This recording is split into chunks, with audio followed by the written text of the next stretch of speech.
తల్లిదండ్రులు ముంబై నుంచి హైదరాబాద్ చేరుకున్నారు.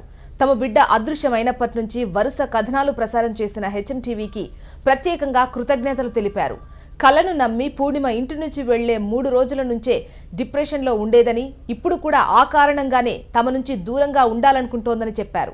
కొండంత ఆశతో ముంబై వెళ్లిన తాము ఫోన్లో మాట్లాడామని, కిటికీలో చూసి వచ్చినట్లు తెలిపారు. పాప విముఖంగా ఉన్నందువల్ల ముంబై వచ్చిన విషయం తెలియనీయలేదన్నారు.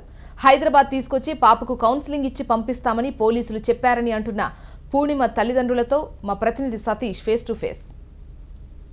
దాదాపు 40 రోజుల క్రితం మిస్సింగ్ అయినటువంటి పూర్ణిమ సాయి ముంబైలో ఉందని తెలుసుకొని ముంబై నుంచి తీసుకురావడానికి పేరెంట్స్ ముంబై వెళ్ళడం జరిగింది. అయితే అక్కడ జరిగినటువంటి సంఘటనల తర్వాత పాప పేరెంట్స్ని కలవనని చెప్పడం తర్వాత మళ్ళీ ఇక్కడ నుంచి మహిళా పోలీసుల్ని పంపించడం జరిగింది. అయితే అక్కడ నుంచి మళ్ళీ ముందుగానే ఇంటికి చేరుకున్నారు.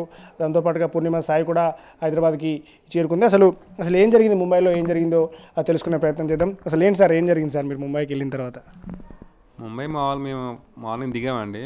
కాకపోతే కొద్దిగా అడ్రస్ కన్ఫ్యూజ్ వల్ల కొద్దిగా లేట్గా రీచ్ అయ్యామండి పోలీస్ స్టేషన్కి. అండి 11 అలా అయిపోయింది. యాక్చువల్ అక్కడ 2 బోయిగూడ పోలీస్ స్టేషన్ 2 అంటే కన్ఫ్యూజ్ అయ్యి కొద్దిగా ఒక చోట ఇంకో చోటకి వెళ్ళిపోయి మొత్తం 11 అయిపోయింది సార్.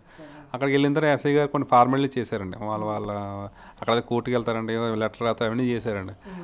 మాకేం తెలియదు, మేము వెళ్ళి మమ్మల్ని పైన కూర్చోబెట్టారు. ఇవన్నీ ఎస్ఐ గారు అనేది ఫార్మాలిటీ చేశారండి. మాకు అవన్నీ చేయడానికి మాకు 2:30 వరకు అక్కడే అయిపోయిందండి. మేము పైన కూర్చున్న 2:30 మొత్తం కబురు వచ్చి అప్పుడు జీప్ పంపిస్తే అమ్మాయి దగ్గర తీసుకెళ్లారండి. సార్ మీరు అమ్మాయి దగ్గరికి వెళ్ళిన తర్వాత అమ్మాయిని పాపని కలిసారా, పూర్ణిమ సాయిని? ఏంటి సార్ ఆ సందర్భం? పూర్ణిమ సాయి కలవలేదండి. అక్కడికి వెళ్ళాక వాళ్ళు ఇలాగ అన్నారు, మీ అమ్మాయి ఇలా 1 year వరకు మేము కలవకూడదు అంటుంది, ఇలాగ ఆమె ఏదో కళ వచ్చింది ఇలా భక్తి అని చెప్పేసి అక్కడ కౌన్సిలింగ్ ఎవరైతే చేస్తున్నారో వాళ్ళు చెప్పారండి.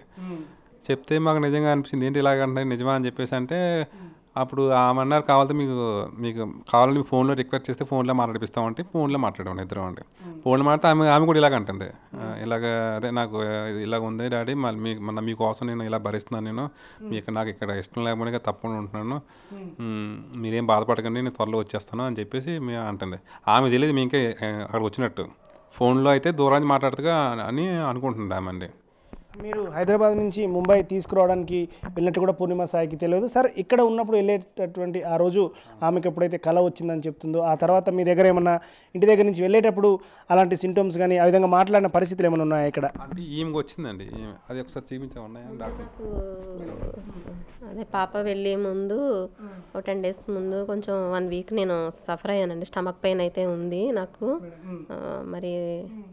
మరి ఆ అమ్మాయి అలా ఫీల్ అయ్యి వెళ్ళిందని నాకు తెలియదు. డిప్రెషన్ ఫీల్ అయినటువంటి పరిస్థితి కావచ్చు, అట్లాంటిది ఆ కళ వచ్చిన తర్వాత మీ దగ్గర డిప్రెషన్ ఫీలింగ్ ఏమైనా మీకు కనిపించిందా మేడం?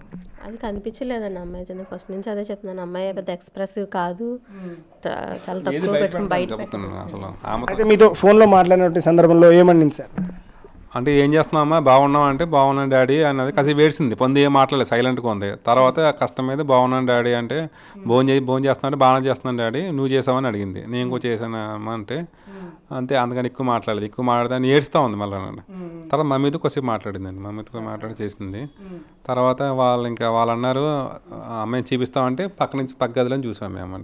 చూసే అమ్మాయి అయితే సేమ్ యాజ్ ఇట్ ఈస్గా ఉందండి. అసలు మాకు అదే అండి, ఆ హ్యాపీనెస్లో మాకు ఏం చేయాలి మాకు అర్థం కాదు. అసలు ఇంట్లో ఎలాగ ఉంది అలాగే ఉందండి. వాళ్ళు నిజంగా ఆశ్రమాలు చాలా బాగా చూసుకున్నారండి అమ్మాయినండి. మాకు చాలా థ్యాంక్స్ అండి మొత్తం మీడియా వాళ్ళకి, మీ అందరికి కూడా, మీ హెచ్ఎంటీ వాళ్ళకి అందరూ కూడా. మీరు ఫస్ట్ నుంచి కూడా మా అమ్మాయి చాలా కవర్ చేసి మొత్తం అన్నీ చెప్పారు, అన్నీ చేశారండి. ఫస్ట్ ఆఫ్ ఆల్ అందరికీ థ్యాంక్స్ అండి. అలాగే పోలీస్ డిపార్ట్మెంట్ అయితే 40 రోజుల నుంచి కూడా వాళ్ళు చాలా చేశారండి.